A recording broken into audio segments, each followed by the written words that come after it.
Alright, it's finally time to talk about Spider-Man Homecoming. As I've pointed out a couple times before, I'm a pretty big Spider-Man fan. I grew up reading the comics, watching the shows, and going to see the movies. Spider-Man was my favorite superhero when I was a kid, and he still is to this day.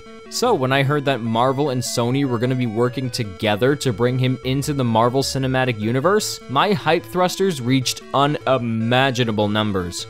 Insert over 9,000 joke here. I already gushed over how great it was to see him in Captain America Civil War, which I mentioned during my top 10 favorite movies of 2016. Click in the link below in the description to watch that. But I wanted to wait until this movie came out to see if he can carry a whole film on his own. So now that it's finally here, what are my thoughts? Well, I can easily say that Spider-Man Homecoming was absolutely okay. Just okay. Tom Holland once again dons the red and blue tights. A few months after the events of Civil War, Peter Parker tries to do what he can to prove to his mentor, Tony Stark, played by Robert Downey Jr., that he can become an Avenger. Meanwhile, a salvager named Adrian Toomes, played by Michael Keaton, is outraged that his company is pulled out of cleaning up after the good guys, so he decides to use some old Stark equipment, along with the Chitauri stuff left over from the first Avengers movie, to build weapons and become the Vulture. Alright, let's talk about the good stuff first. Tom Holland is the best film version of Spider-Man ever. He gets both sides of the character down perfectly. As Peter Parker, he's an awkward outsider, and as Spider-Man, he's a reckless smart aleck. Tom Holland really holds this movie together, much like he does that Staten Island Ferry. And he brings a lot of vulnerability and energy to the character that feels both refreshing and new. Good on you, Tom. No, not that Tom. Get him out of here. I also like seeing him trying to work with the complex technology built into his suit. In Civil War, Stark basically looks at Peter's homemade costume and goes, yeah, you need an upgrade. Why do I make Tony Stark sound like this? That sounds nothing like him. So he gives him this new updated suit that comes equipped with a lot of bells and whistles. And I mean a lot of bells and whistles. Web grenades, taser webs, built-in heater, tracking systems, phone calls, advanced hearing capability. All that's missing are cup holders.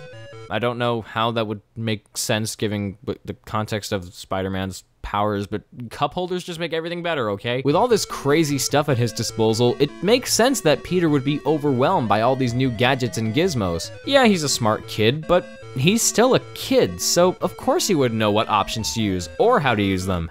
And we can't forget the guy that gave him those new toys in the first place. When I heard that Robert Downey Jr. was gonna be in this movie, I was worried that he would take all the attention away from Spidey. You know, the guy the movie's named after. Fortunately, this isn't the case, as Tony plays more of a supporting role and only shows up in the movie when he needs to. The teacher and student dynamic between him and Peter is also very fascinating, and I wouldn't mind seeing this explored in future movies. But a hero is only as good as their villains, and Michael Keaton is phenomenal. I wasn't sure what exactly they were gonna do with the Vulture because he's a pretty ridiculous villain in the comics. But Marvel's always been good at taking something silly and making it work in film, and this new version of the Vulture is awesome. He's more of a regular guy villain than Thanos or Loki. His motivations come from Stark pushing him out of business, keeping him from supporting his family. You get where he's coming from, and it makes sense for him to do what he does. I especially love how he and his gang build weapons using scraps of alien tech from the first Avengers. It's a very subtle but nice little way to tie this movie further into the MCU. And while we're on that subject, Spider-Man Homecoming really pushes the fact that it's part of the Marvel Cinematic Universe. We see the Avengers headquarters, they play Captain America training videos at Peter's school, they mention the Sokovia Accords. There's just a whole bunch of Marvel sprinkled all over this movie.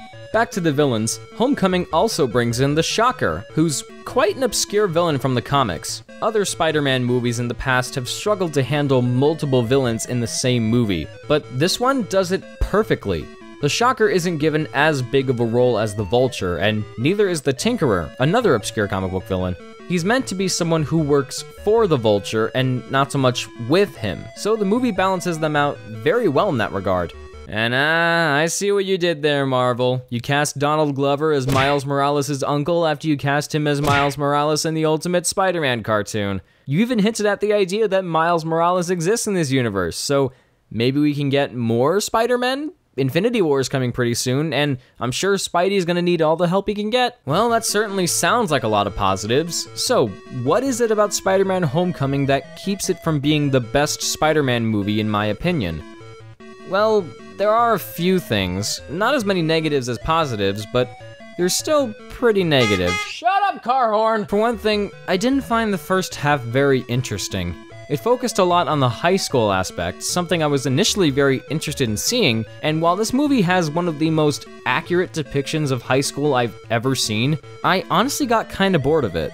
Plus, there weren't as many exciting moments as there were in other Spider-Man movies. It takes about 20 minutes for Peter to get into the costume and start taking on bad guys, but when he finally does get into the suit, he stops a guy from stealing someone's bike, does a flip on a rooftop, and catches a carjacker in a suburban neighborhood.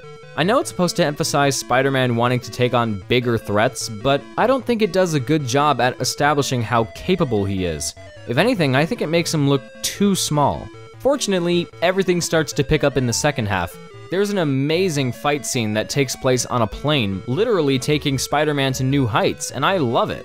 But at this point, the story also starts to become a little predictable, which is common for Marvel movies and generally doesn't bother me as long as it's told well enough. But as Spider-Man goes, I think it plays things a little too safe. There aren't that many moments in the movie as a whole that surprised me, except for when they reveal a deeper connection between Peter and the Vulture.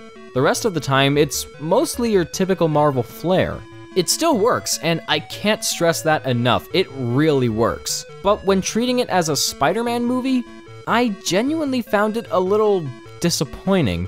The Spider-Man movies in the past always stood out from the others because they tried something different every time. The constant reboots don't help. Even if they borrowed story elements from each other and were either too goofy or too serious, they still took chances. This feels very simple in comparison.